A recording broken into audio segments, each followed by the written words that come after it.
10-ieji atkurtos nepriklausomybės metai. Šalies ir teisės saugos vadovai žmonės tikino, kad brutalus organizuotų nusikaltėlių gaujų siautėjimas jau pažabotas. Galima atsikvėpti ir pradėti džiaugtis gyvenimu. Bet to meto Panevėžio įvykiai vertė galvoti kitaip. Pagrindiniai šalies dienraščiai jau kitą dieną po žudynių rašė: nusikaltėliai tyčiojasi iš Lietuvos teisėsaugos. Lietuvos teisėsaugai nusikaltėliai smogė dar vieną skaudų smūgį. Laikraščiai priminė tai, kas jau buvo parodyta per televizijos žinias. Anksti rytą 2000 lapkričio 6 Panevėžio rajono Plukių kaime esančioje sodų bendrijoje buvo rasti šūviais į galvą nužudyti 2 pareigūnai, abu 40-mečiai. Prokurorė nebuvo sukūrusi šeimos. Buvęs komisaras, tuo metu ėjęs Pasvalio rajono policijos komisariato kriminalinės policijos ekonominių nusikaltimų tyrimo grupės inspektoriaus pareigas, buvo vedęs. Našlaitėmis liko 2 dukros, viena 5, kita 14 metų amžiaus. Nužudytų pareigūnų kūnus ankstų pirmadienio rytą aptiko Sergejaus Piskunovo kolega iš Pasvalio policijos. Sergejus kolektyvinėme sode laikė šunį. Kiekvieną vakarą važiuodavo jį pašerti. Ryte vėl čia atvykdavo. Abu policininkai į darbą Pasvalio komisariate iš kolektyvinio sodo vykdavo kartu, tuo pačiu tarnybiniu automobiliu. Inspektoriaus kūnas gulėjo greta automobilio. Jo viduje ant keleivio sėdynės buvo sukniubusi prokurorė. Moteris mirė nuo vienintelės kulkos, pataikiusios ją į nugarą ir nukirtusios svarbią arteriją. Inspektoriaus kūne ekspertai suskaičiavo 8 kulkų padarytas žaizdas. Vieną kartą jam buvo šauta į galvą, bet pareigūnas ir taip nebūtų išgyvenęs. 3 iš 8 šūvių buvo mirtini. Nustatyta, kad Sergejus gynėsi.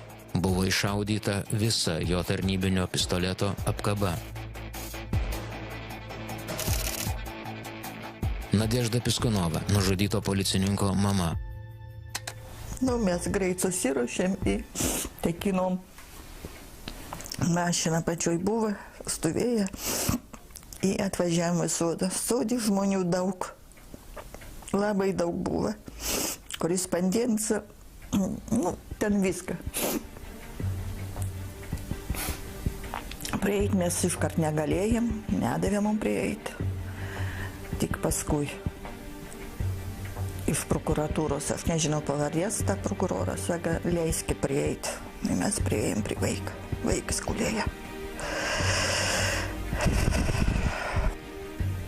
O tai viskas. Nebuvo. Ir nėra.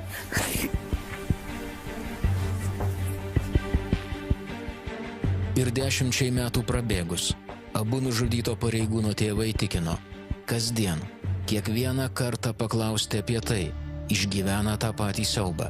Išgirsta, kai jam pranešė, ir pamatyta, kai patys atvažiavo.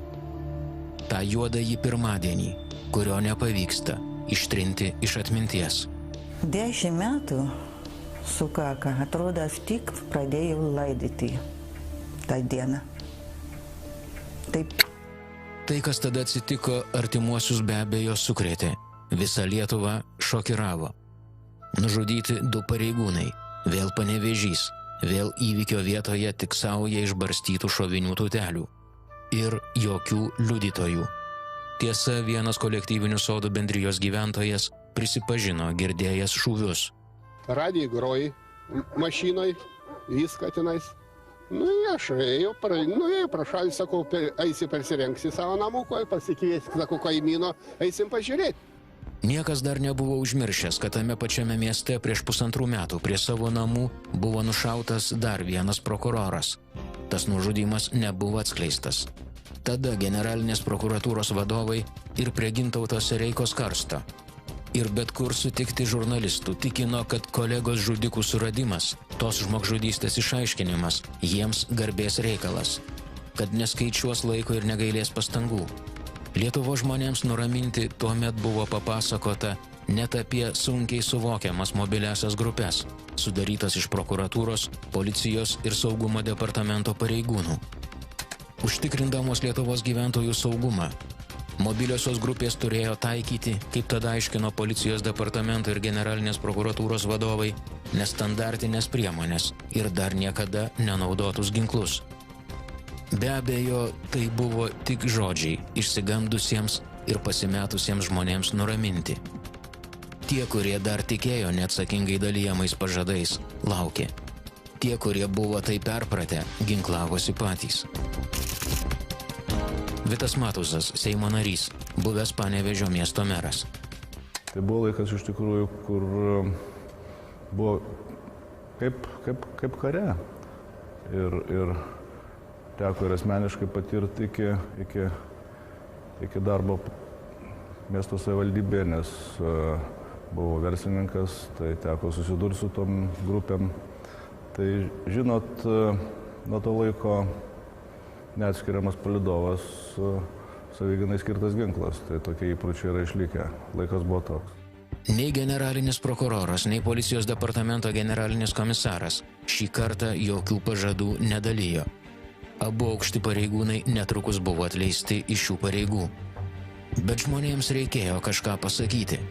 Panevėžio įvykiai jau seniai buvo peržengę Aukštaitijos sostinės ribas. Praėjus 3 dienoms po pareigūnų žudynių Panevėžio sodų bendrijoje, Seime buvo sudaryta kontrolės komisija. Jos tikslas – ištirti nusikalstamumo priežastis Panevėžyje ir Seimo nariams bei visos Lietuvos žmonėms paaiškinti, kas dėl to kaltas.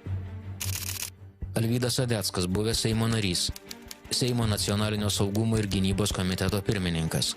Komisijos sudarytos Panevėžio įvykiams ištirti pirmininkas. Mano pirma reakcija buvo, kad mes turime jau valstybės mastu pažiūrėti į kriminogeninę situaciją Panevėžyje. Jau valstybės mastu pažiūrėti. Todėl aš ir inicijavau tos laikinosios grupės sudarimą, tyrimo komisijos sudarimą. Ir nebuvo prieštaravimų, ir iš karto buvo sudaryta ir mes pradėjom dirbti. Komisijos nariai, patys buvę teisėtvarkos pareigūnai, atvyko į Panevėžį. Susitiko, kaip patys sako, su visais. Žiūrėjom kompleksiškai Panevėžį. Mes nelietėm tik tai policijos arba prokuratūros, sakykime. Taip, mes žiūrėjom ir muitinę, žiūrėjom ir mokesčių inspekciją. Tai yra visas institucijos, kurios yra susijusios su ta situacija, kurias gali vienaip ar kitaip įtakoti kriminogeninę situaciją.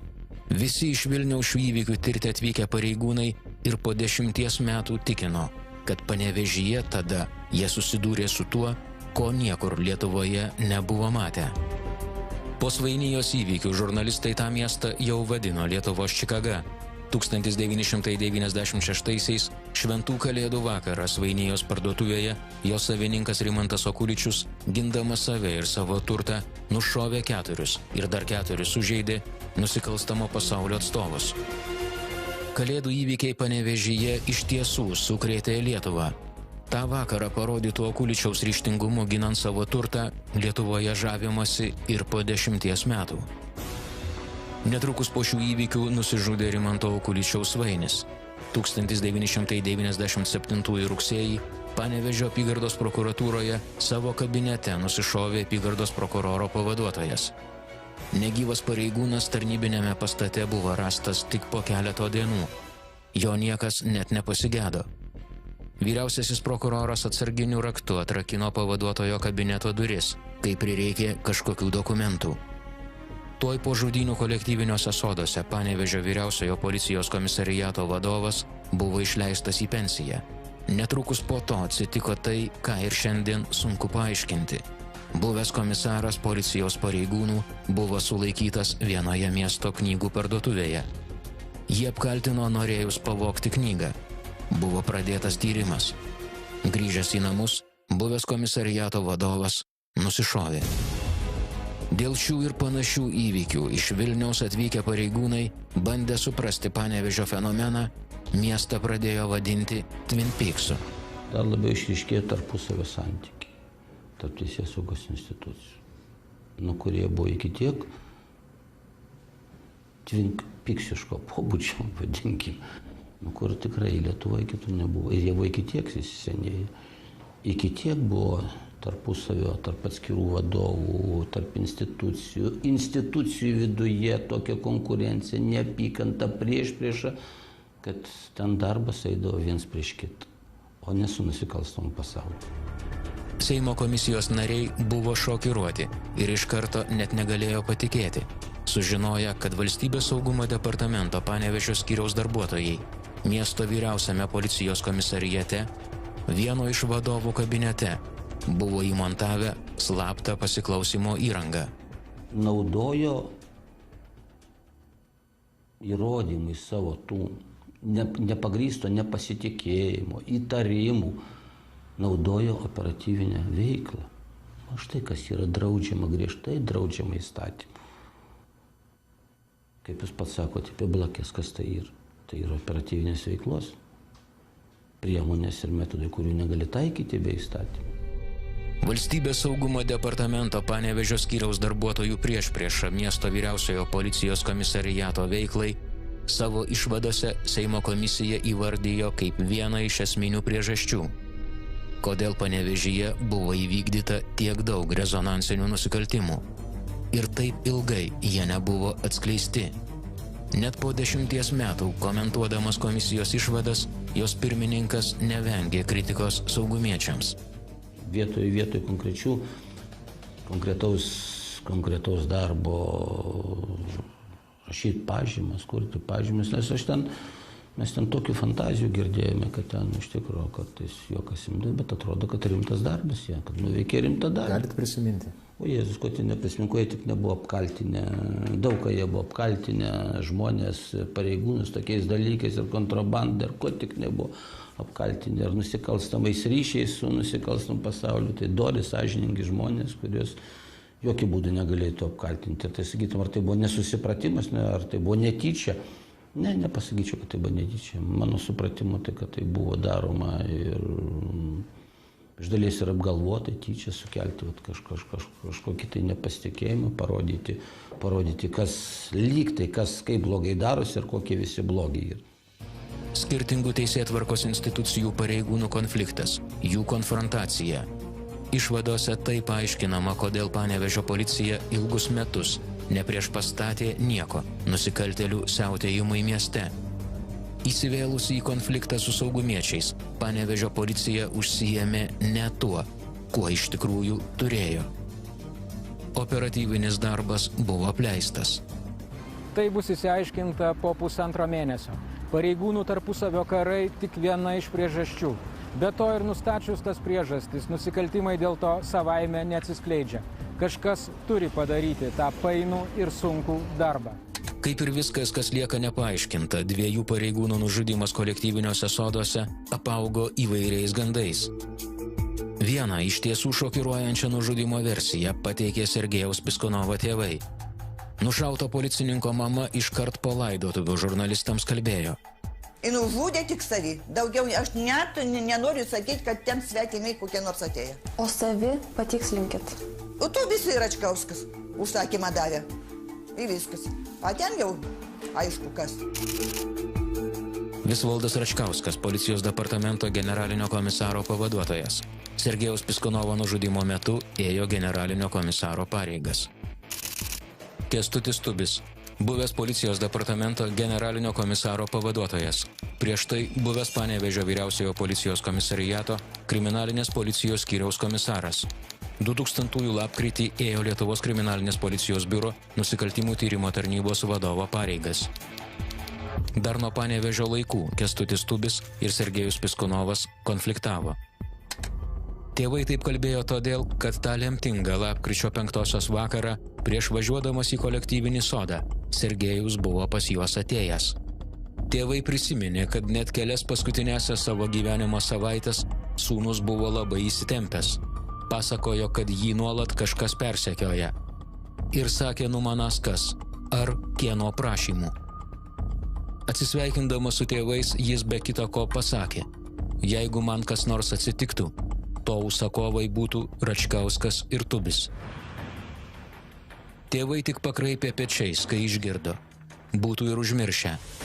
Bet tą patį vakarą sūnų nušovė. Rolandas Rutė, buvęs Panevėžio vyriausiojo policijos komisariato organizuotų nusikaltimų tyrimo tarnybos komisaras. Rolandas ir Sergejus buvo artimi draugai. jis jautė kartais, kad sekiojamas. Seka. Yra tuos stebėjimus ar sekimas savo atžvilgiu jautės. Jisai, kiek teko bendrauti, tai galėjo sudaryti tos vaizdas, kad, suprantat, kad, žinot, kažkaip galvodavo apie institucijas, nes ir tie santykiai, jeigu yra tarp kolegų kažkokie, tai daugiau galvojo, gal tai gali inicijuoti, žinot, kad gal savi čia sekiojo, nes tikrai jis man yra sakęs, reiškia, kad seka ir kai aš dažnai bendraudavau ir susitikdavau, taip, aš pats galiu patvirtinti, yra buvę taip, kad tikrai domėtas ir iš paskos ten važiavo, žiūrėjo. Kaltinimai nužudymo užsakymu pačiam generaliniam policijos komisarui buvo sakomi per televiziją. Ta versija buvo minima laikraščių straipsniuose. Šaltinis vienas – nužudytojo tėvai. Ir šokiruojanti aplinkybė, kad prieš sušaudymą sūnus paminėjo tas pavardės. Abu tėvų apkaltinti aukšti pareigūnai bent kokį savo prisidėjimą prie nužudymo organizavimo kategoriškai neigė. Sakė, tai visiškas absurdas. O tėvams už šmeižtą teismais negrasino tik todėl, kad suprato jų skausmą dėl sūnaus netekties.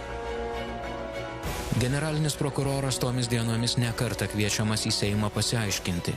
Jam nuolat primenama, kad greitai bus 2 metai, kaip nenustatyti Gintauto Sereiko žudikai. Beveik pusmetis nieko nežinoma, kas pagrobė ir kur pradangino tėvą ir sūnų Kiesus, bei jų vairuotoją. Ko nereikalaujama viešai Seimo salėje papasakoti, kaip vyksta prokurorės Kazlauskaitės ir policininko Piskunovo nužudymo tyrimas. Tačiau čia yra tokios sudėtingos bylos, jose yra tiek daug subtilių dalykų, kad iš vienos pusės jų negalima nevertinti, iš kitos pusės iš tikrųjų aš negaliu apie juos kalbėti viešai, kol nusikaltimai neišaiškinti. Po to bus viskas žinoma, be abejonės bus viskas, apie viską bus pasakyta. Generalinis prokuroras tada visiems kalbėjo tą patį. Prie Seimo posėdžių salės žurnalistams, salėje Seimo nariams. Nusikaltimų tyrimas sudėtingas, operatyvinės informacijos atskleisti negalima. Net Seimo nariams. Šiems tai nepatiko. Generalinis prokuroras neturi čia mums dejuoti, kaip jam sunku dirbti. Ir neturi prašyti, kad kas nors ant lėkštutės padėtų jam nusikaltėlius. Aš nenoriu šitokio prokuroro matyti. Neilgai trukus jau sakėme, sugalvojus formalią priežastį generalinio prokuroro skyrimo tvarkos pakeitimą, Kazys Pėdnyčia buvo atstatydintas. Žudynės Panevėžio soduose, kaip ir visus kitus Tulpinių įvykdytus nusikaltimus, tyrė prokurorai net ir prabėgus 10 metų. Dėl jiem vieniems suprantamų priežasčių nenori pasakoti prie įjungtos filmavimo kameros. Bet pripažinę, kad šie įvykiai iš tiesų verti, kad apie juos būtų išsamei papasakota, sutiko parodyti kai ką daugiau. Ir tai, kas nebuvo prisekta prie baudžiamosios bylos. Iškart po žudynių nusikaltimo padarymo vietoje buvo atliktas tardymo eksperimentas. Tuo metu manyta, kad užpuolikai buvę 3. Schemoje matote jų spėjamo buvimo vietas. Eksperimento atlikimo metu nusikaltėliai dar nebuvo įvardyti. Buvo žinoma tik tiek, kad tai tie patys, kurie pagrobė Kiesus. Nes iš mobiliojo ryšio operatorių gautas pranešimas, kad žudynių metu ar iškart po jų iš tos pačios bendrijos buvo skambinama tuo pačiu mobiliuoju telefonu, tik naudojant kitą kortelę, kaip ir Kiesų pagrobimo metu. Todėl neabejota, kad Mažeikiškių pagrobėjai ir pareigūnų žudikai yra tie patys. Be to nusikaltimo vietoje rasta pamesta kepurė, padaryta prielaida, kad vienas iš žudikų galėjo būti sužeistas ir griuvinėti. Tyrėjų paieškų taikiklyje Tulpiniai. Algimantas Vertelka dar nuo vasaros sulaikytas, todėl aišku, kad žudynėse nedalyvavo. Kur kiti gaujos nariai, nežino ir Panevėžio operatyvininkai. Tulpinių lyderiai dingė kaip į vandenį. Lietuvos vyriausybėje tuo metu rimtai buvo svarstoma, ar Panevėžyje nereikėtų įvesti komendanto valandą. Kito miesto Lietuvoje nėra, kur tai būtų ketinta padaryti. Komendanto valanda nebuvo įvesta. Tik į šį miestą nusiunčiama vidaus reikalų ministerijos karių. Bandyta išsiaiškinti, kuo nužudyti pareigūnai galėjo užsitraukti garsiausios miesto nusikalstamos grupuotės nemalonę. Įvertinta ir tai, kad mobiliojo operatoriaus pranešimas apie telefono aparatą dar neįrodymas. Tai tik siūlo galas, galintis niekur nenuvesti. Atidžiai pasidomėta abiem nužudytais pareigūnais. Vida Kazlauskaitė, 40-metė apygardos prokuratūros vyriausiojo prokuroro pavaduotoja. Prokuratūroje dirbo 5 metus, prieš tai Panevėžio vyriausiojo policijos komisariato tardytoja. Abiejų tarnybų charakterizuojama tik teigiamai. Vadinta viena geriausių tardytojų kada nors dirbusių Panevėžyje. Apygardos prokuratūroje jos darbas buvo valstybinio kaltinimo palaikymas ir to darbo organizavimas. Pati asmeniškai kaltinimą laikydavo tik ypatingai svarbiose bylose. Visų apibūdinama kaip kuklus ir šiltas žmogus. Jolanta Činčikienė, Panevėžio apygardos prokuratūros apeliacinio skyriaus vyriausioji prokurorė. Buvusi artima Vidos Kazlauskaitės draugė. Tai nebuvo atsitiktinė, sakykime, Vidos žūtis, todėl kad mums atrodo, kad nusikaltėliai laukia jų abiejų. Tai yra, jie tiesiog laukia momento, kada Sergejus važiuos kartu su Vida. Na, sakykime, toks įsitikinimas iš tikrųjų buvo, todėl kad, manau, kad jie specialiai galbūt ir keletą dienų laukia, ten ar keletą savaičių, sunku pasakyti. Jie norėjo, kad Vida taip pat būtų nužudyta. Tai prokurorė pasakė prabėgus lygiai 10 metų po draugės ir kolegės nužudimo. Kaip viskas buvo tą vėlų vakarą sodų bendrijoje prie pat Panevėžio. Bet yra kažkoks tikslas, jūs apvogti, jūs norėjote padegti šitą sodo namelį. Kam jums įrodo tą sodo namelį? Parodo, kad nužudyti Sergejų Piskanovą. Tulpinių nusikaltimus tyrė pareigūnai Lietuvos prezidento apdovanoti ordinais ir medaliais. Nusikaltimų tyrimas, prasidėjęs Gintauto Sereikos nužudimo vakarą, truko ištisus 10 metų. O tai mes priėjom prie vartelių. Čia prašytos praeiti vartelius? Ne, bus sekantis. Mes buvom iki čia atėję. Buvote. Mes galim palei kraštą nuveikti. Aišku, tai gerai, tai ir nueikim tada, kad per mišką. Jūs parodysit tos kitus vartelius, taip?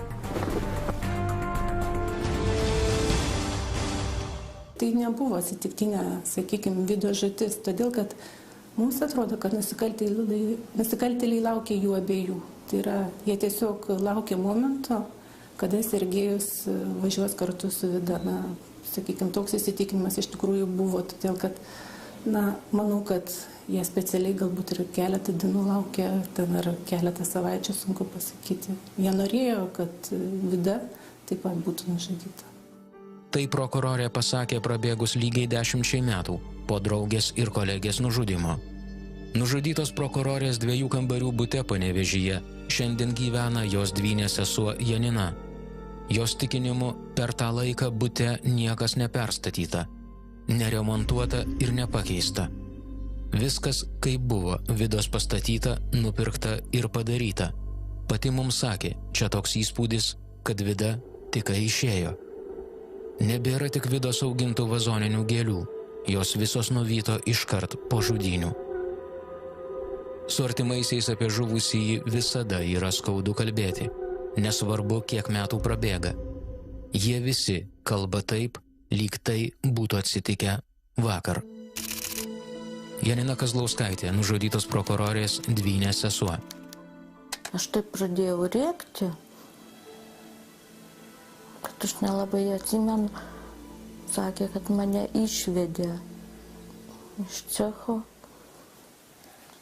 Ten vaistų davė man. Na ir aišku, nieks nepaldėjo, išleido vieną mane. Bylą tyrę prokurorai nustatė, kad jų kolegė Vida Kazlauskaitė nužudyta atsitiktinai. Tiksliau, kaip atsitiktinis šalia Sergejaus Piskanovo buvęs žmogus. Žudynių tikslas buvo policininkas. Na, aš nenorėčiau sutikti su taip, kaip yra dabar. Kad lik ir Vida buvo atsitiktinė pakeleivė, lik tai atsitiktinai žuvo nuo kulkos, tai mano asmeninė nuomonė būtų kitokia, bet šiuo atveju, aišku, sprendžia kažkas tai kiti. Tiems kitiems neliko abejonių, kad žudikus domino tik Sergejus Piskunovas, labai prieštaringai savo kolegų ir ypač savo vadovų vertintas pareigūnas. Vadimas Piskunovas, Sergejaus Piskunovo tėvas, buvęs kariškis. Как вам ответить на этот вопрос? У Крылова есть такое выражение, да? У сильного всегда бессильный виноват.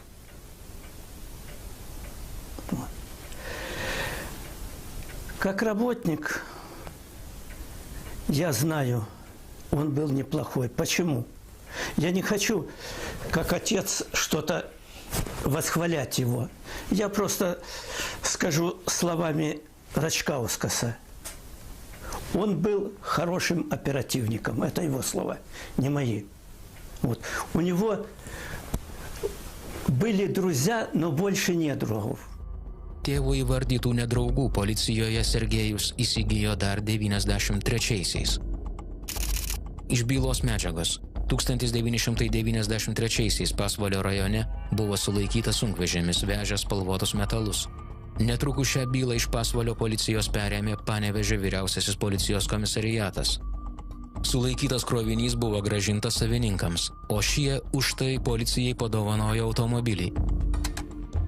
Vėliau dėl to spaudoje kilo skandalas ir Panevėžio vyriausiojo policijos komisariato vadovai buvo priversti tą automobilį grąžinti.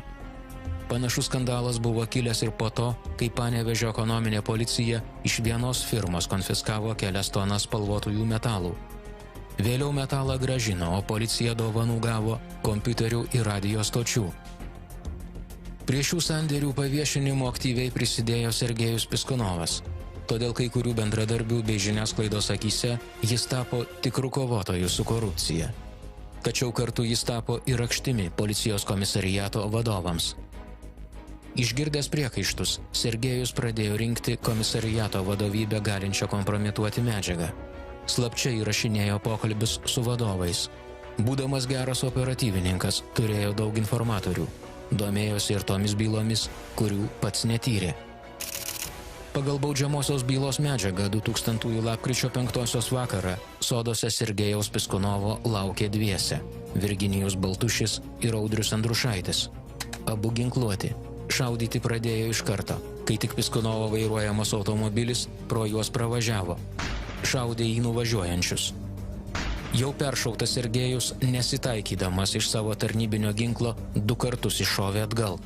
Abu šūviai buvo taiklūs. Patirtis Afganistano kare pareigūnai pravertė.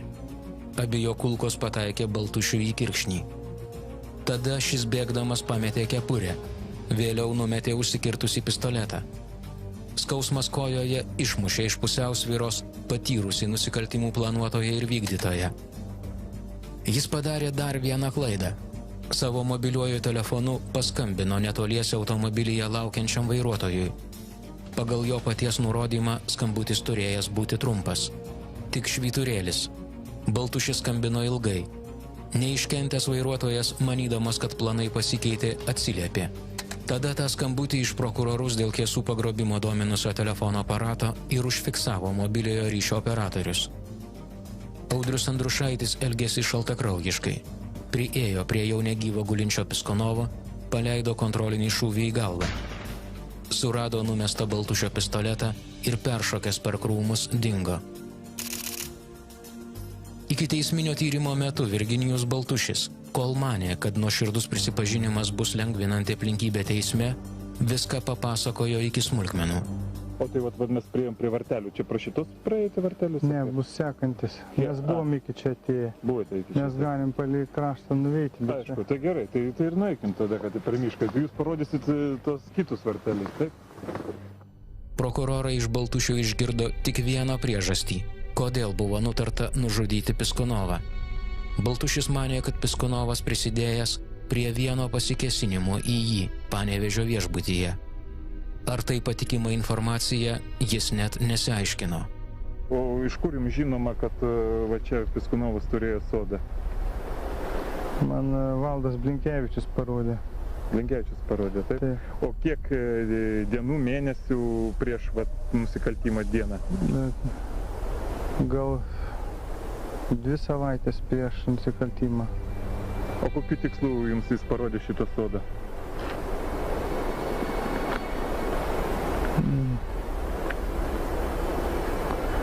Nu, buvo kalbama, kad jis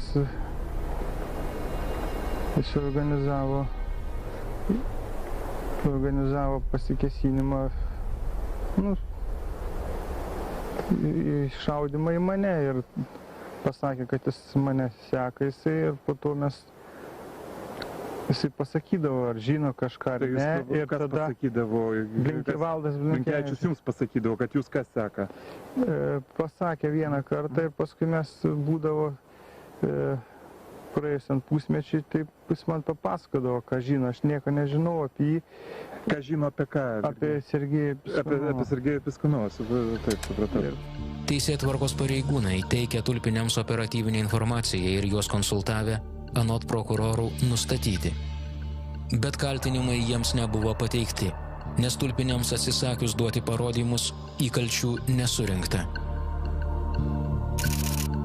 Egidijus Bičkauskas, nepriklausomybės atkūrimo akto signataras, buvęs Seimo vicepirmininkas, teisininkas, kūręs organizuotą nusikalstamumą stabdančius įstatymus. Dėl to net 5 metus Valstybės apsaugos departamento pareigūnų saugotas nuo organizuotų nusikaltėlių bandymo jį nužudyti. Organizuotas nusikalstamumas, vėlgi mano ir galbūt net ir tarptautiniu supratimu, tai yra tada, kai nusikaltėliai turi ryšį betarpiškai su valdžios atstovais. Jisai organizuotas nusikalstamumas betarpiškai susijęs su korupcija. Štai korupcija gali egzistuoti viena, organizuotas nusikalstamumas negali.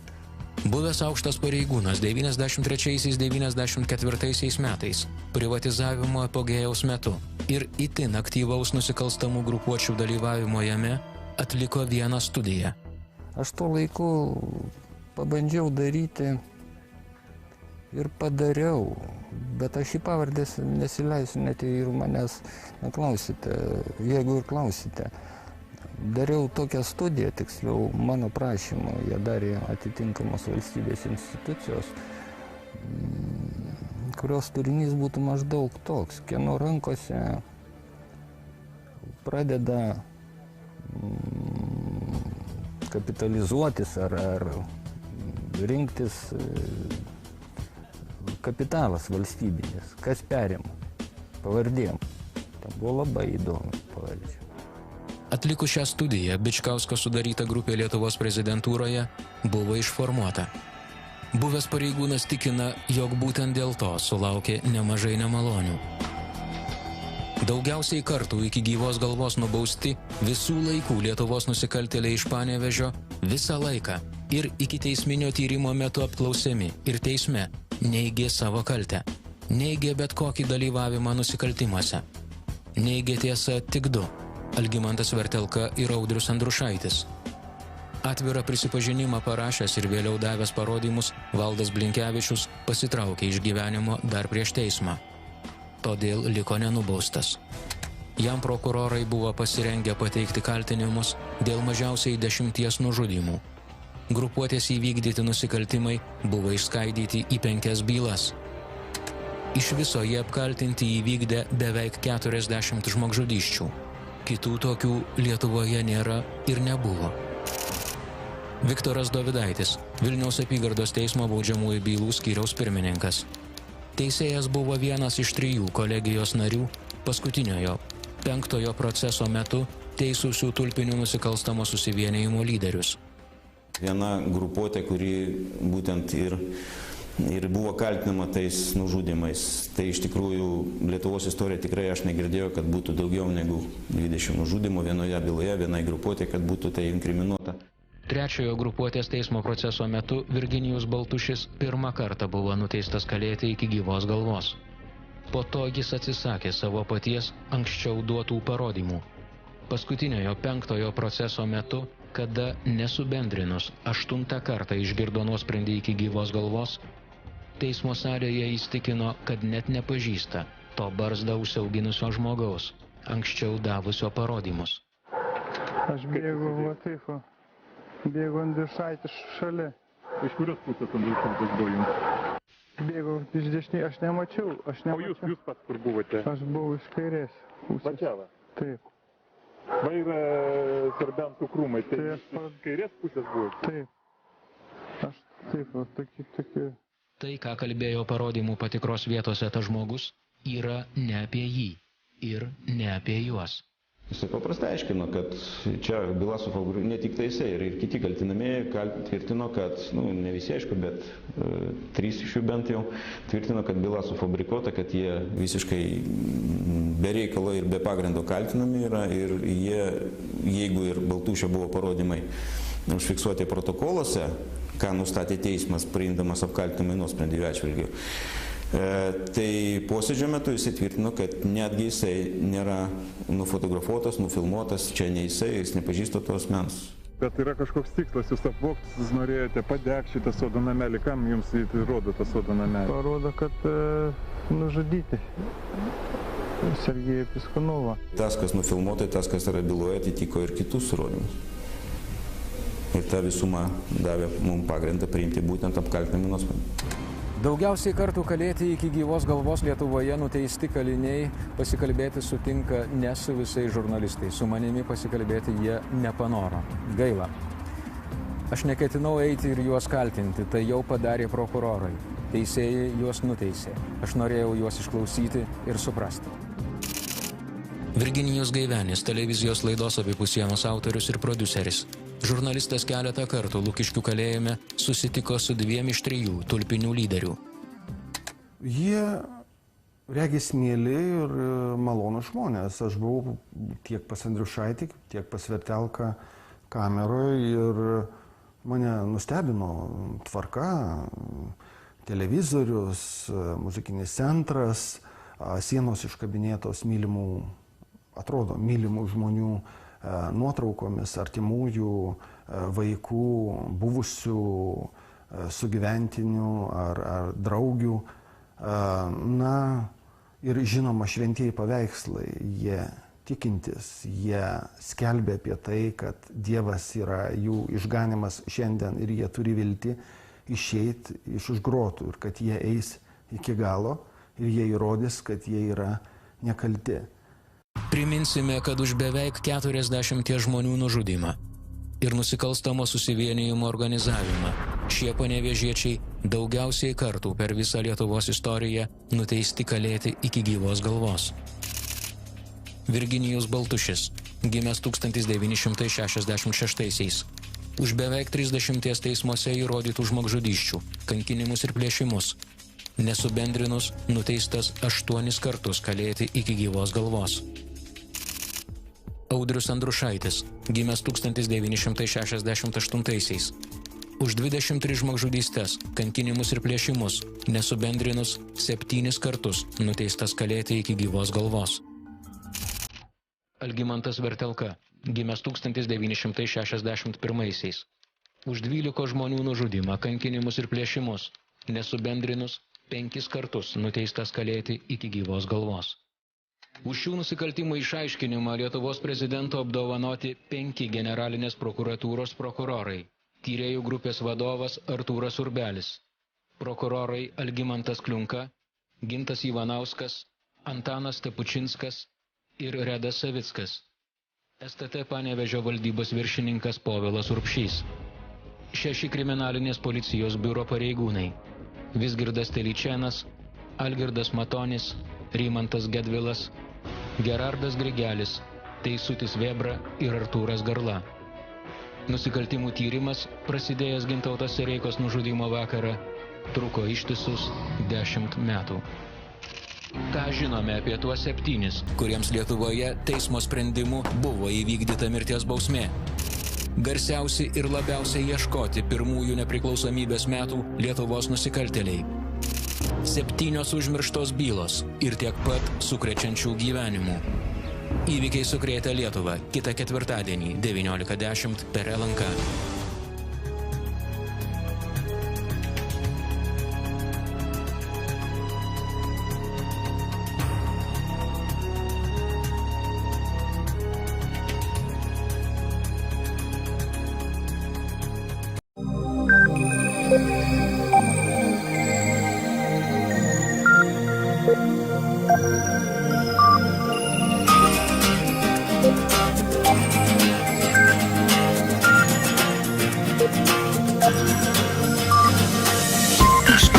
išnyko šviesa ir saulė jau seniai nebešildo, man tai patinka tamsa, aš vėl tavęs liūdėt pasiilgau, į naktį veidų guliu ant šaltos sustingę.